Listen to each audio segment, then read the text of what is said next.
نانو ایک ایسی شاطر کھلاڑی تھیں جو شکست سے بچنے کے لیے کئی ایسے حربے استعمال کرنا جانتی تھیں جو بر وقت نہ صرف اس کو ہارنے سے محفوظ رکھتے تھے بلکہ انہیں مقابل کو شکست و ریخت کا شکار بنا کر مدتوں بعد کھٹے ہونے کا مزہ چکھانے کی اہلیت بھی حاصل تھی۔ اس کو فرضی کہانیوں میں الجھانے کے بعد بالآخر اس کو حقیقت بیان کر چکی تھی۔ وہ ایک سیاستدان کی ناجائز بیٹی تھی، ایک سپر ماڈل کی اولاد تھی۔ وہ ایسی ہی تھی جیسی کوئی بے مانگی دعا، بن مانگی مراد، انچاہی تمنا وہ ان کی جھولی میں ڈال دی گئی تھی، اور خواہ وہ کوئی چیز ہو یا انسان اگر بے طلب مل جائے تو قدر کھو دیتا ہے، مگر اس کی قدر صرف دنیا میں لانے والوں نے ہی نہیں کی تھی، وگرنہ اس کے حسن و جمال کے قدردان ان گنت تھے، محض اس کی ابرو کی جنبش کے منتظر، مگر وہ کسی اور ہی دنیا کی باسی تھی، جہاں اس کی چھوٹی سی فیملی تھی، مما پاپا اور وہ خود محبتوں کے جھولے میں جھولتی، وہاں ہر طرف پیار ہی پیار کا غبار پھیلا ہوا تھا۔ امیدوں کے پھول کھلے تھے اس مہکتے چمکتے دیس میں، وہ مما اور پاپا کے ہاتھوں کو تھامے تتلیوں کی مانند گھومتی پھرتی تھی، ہر درد و تکلیف و کرب سے آزاد۔ انشی یہاں اندھیرے میں کیا کر رہی ہو تم؟ اندھیرا اتنا شدید اور سردی اتنی زیادہ ہو رہی ہے، تم اس طرح کھڑی ہو، نہ سویٹر ہے نہ شال۔ بالی اس کو ہر جگہ ڈھونڈتی ہوئی چھت پر چلی آئی تھی، جہاں وہ چھت کی باؤنڈری وال سے چہرہ ٹکائے خلاؤں میں گھور رہی تھی۔ اس قدر اندھیرا ہے یہاں پر اور تم بے فکر بیٹھی ہوئی ہو؟ میری زندگی میں بڑھنے والے اندھیروں سے زیادہ یہ اندھیرا نہیں ہے بالی، اور میرے والدین کے رویوں سے بڑھ کر کوئی بھی سردی ان کے سرد مہر سلوک سے زیادہ نہیں ہو سکتی۔ میرے اندر اترنے والی سرد مہری اور اندھیرے باہر کی سردی اور اندھیروں کے سامنے کچھ بھی نہیں ہے۔ انشی، میں مانتی ہوں جو تم پر گزری ہے وہ بہت اذیتناک اور ناقابل برداشت ہے۔ والدین کے ہوتے ہوئے بھی نہ ہونا ایک ایسا درد ہے جو ضبط کرنا مشکل ہے، اور اس صورت میں یہ درد و کرب اور بھی زیادہ بڑھ جاتا ہے جب آپ کو معلوم ہو کہ آپ کے ہاں آپ کے ماں باپ دونوں موجود ہیں۔ اور بالی نے آگے بڑھ کر اس کا سر اپنے سینے سے لگاتے اور زردگی سے کہا، نہ آپ کو اپنا ماننے پر تیار ہو، نہ خود کو اصل نام سے پکارے جانے کا حق دیں، اور پھر خود کو بہت عزت دار اور شریف اعلیٰ درجے کے معتبر اور مخلص بھی کہلوائیں۔ دنیا کے ان کو احترام و ادب کی نگاہ سے دیکھیں اور ان کی پارسائی اور دیانتداری کے قصیدے پڑھے جائیں۔ ایسے لوگ مسلمان کہلوانے کے لائق ہیں جو اللہ کی طرف سے نافذ کی گئی حدود کی خلاف ورزی کرتے ہیں، پھر نہ ان کو کوئی پشیمانی ہوتی ہے، نہ ہی پچھتاوا روک لگاتا ہے، اور نہ ہی گناہ کے بعد اس کا سدباب کرنے کی صحیح کی جاتی ہے۔ مستضاد شرمندگی اور ندامت کے ایسے لوگ بڑے ایک روفر کے ساتھ زندگی گزارتے ہیں۔ اس کی نگاہوں میں یوسف صاحب کی ٹی وی پہ ٹاک شوز کے ایسے بے شمار مناظر گھوم گئے تھے جہاں وہ لوگوں کو اچھے اور بہترین کاموں کی ترغیب اور نیکیوں کا درس دکھائی دیتے تھے۔ دوسروں کے لیے روشنی کا مینارہ نظر آنے والا شخص باطن میں کسی مقبرے کی مانند گناہ کے اندھیروں میں ڈوبا ہوا تھا۔ جب سے تم ان بھول بھلیوں میں گم ہوئی ہو انشی، بالکل ہی بدل گئی ہو۔ اب جو ہوا اس کو بھلانے کی صحیح کرو۔ کیوں ان لوگوں کی خاطر خود کو دکھ دے رہی ہو جن کی تم کوئی فکر ہی نہیں ہے اور کوئی پرواہ بھی نہیں ہے؟ تم بھی تو خود کو ٹھکرائے جانے کی اذیت محسوس کرتی ہو نا بالی؟ سب سے بڑی تکلیف اپنوں کے ٹھکرائے جانے سے ہوتی ہے، اور اپنے بھی وہ جنہوں نے جنم دیا ہو۔ پھر کوئی عزت کی خوف سے، کوئی مصلحت کے تحت اپنی اولاد کو اولاد ماننے سے انکاری ہوتا ہے تو کوئی کچرے دان پر ڈال جاتا ہے۔ وہ بالی کا ہاتھ پکڑ کر اٹھ کھڑی ہوئی۔ رات کا پہلا پہر تھا، موسم میں کثیف دھند پھیلی ہوئی تھی، آسمان بھی اس کی لپیٹ میں سیاہ دکھائی دے رہا تھا، ہر سمت اداسی و ویرانی چھائی ہوئی تھی۔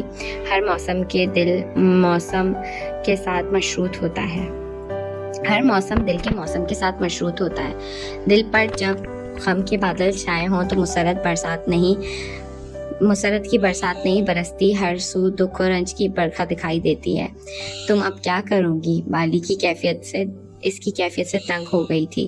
کچھ ایسا کروں گی اس شخص کو معلوم ہو کہ دکھ و تکلیف کیا ہوتی ہے جب اپنوں کو ٹھکرا دیں، پھر زندگی کے معنی بدل کر رہ جاتے ہیں، سانسیں بھی بوجھ لگنے لگتی ہیں۔ کیا مطلب؟ کیا تم یوسف صاحب سے ملو گی؟ میں اس دوغلے اور منافق